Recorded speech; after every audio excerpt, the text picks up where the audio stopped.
याद रखना है ये वेक्टर चैप्टर का है, यानी कि सदिश का है।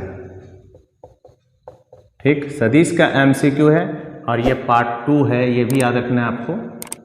ये है पार्ट 2, पार्ट 1 बना चुके हैं।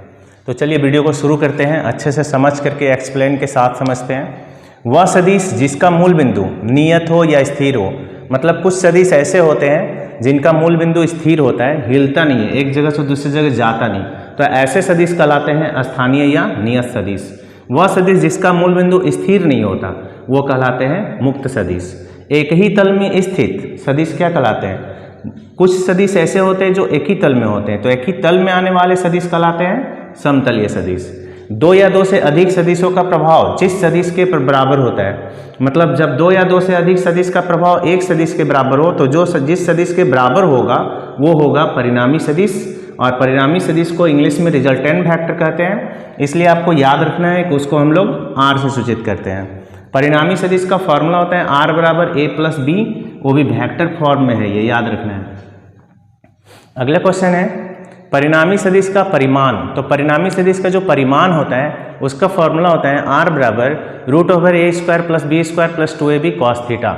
इसमें जो थीटा आप देख रहे हैं ये थीटा, तो ये थीटा है क्या? तो ए और बी के बीच का कोण है। ठीक, मेरा कहना है कि यदि ए है और ये बी है, ठीक है, तो इसके बीच जो एंगल देख रहे हैं वो कोण है थीटा।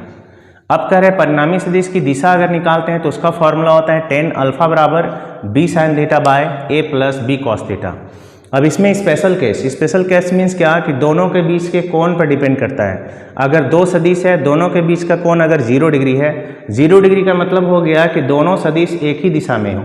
जब एक ही दिशा में होंगे तो फॉर्मूला आपको इतना बड़ा नहीं लिखना है, फॉर्मूला आपको लिखना है आर बराबर ए प्लस बी, और तब जाकर के उस अल्फा का जो वैल्यू हम लोग यहाँ निकाले हैं वो अल्फा होगा 0 डिग्री। अब कह रहा है थीटा बराबर 90 डिग्री। 90 डिग्री मतलब ए और बी के बीच का कोण अगर 90 डिग्री होगा तब फॉर्मूला आपका छोटा हो जाएगा, क्या होगा? आर बराबर ए स्क्वायर प्लस बी स्क्वायर, और उस एंगल का जो अल्फा जो निकालते हैं, ये परिणामी सदिश की दिशा है, तो अल्फा बराबर tan इनवर्स बी बाय ए होता है। ठीक है, तीसरा केस, उसमें 2 केस इससे पहले 11 नंबर में बताए थे। तीसरा देखिए, जब थीटा 180 डिग्री यानी कि ए और बी एक दूसरे के क्या हो, विपरीत दिशा में, एक उस साइड है तो उसके जस्ट विपरीत ये है, तो दोनों के बीच 180 डिग्री का कोण बनेगा। तो यहाँ पे परिणामी सदिश जो होगा उसका परिमाण होगा, यानी परिणामी सदिश का फॉर्मूला होगा आर बराबर ए माइनस बी। तो यहाँ आपको वेक्टर फॉर्म में नहीं लिखना है, ठीक है। तो यहाँ अल्फा का मान होगा 0 डिग्री। अब कह रहे वह सदिश जिसका परिमाण 0 हो और दिशा का कोई औचित्य ना हो, मतलब दिशा का कोई पता ही नहीं हो किस तरफ उसकी दिशा है, तो ऐसा सदिश कहलाता है शून्यता सदिश। तो मूल बिंदु की स्थिति को किससे दर्शाते हैं? मूल बिंदु आप समझ रहे होंगे, जब हम लोग अक्ष, ग्राफीय अक्ष बनाते हैं तो यहाँ x, y और z है, तो ये जो दिखाते हैं ये मूल बिंदु, इस मूल बिंदु की स्थिति को किससे दर्शाते हैं? शून्य सदिश से। विस्थापनहीन कण का वेग, यानी कोई कण अगर विस्थापित नहीं हो रहा है, एक स्थान से दूसरे स्थान तक नहीं जा रहा है, तो उसका वेग किससे दर्शाते हैं? तो शून्य सदिश से।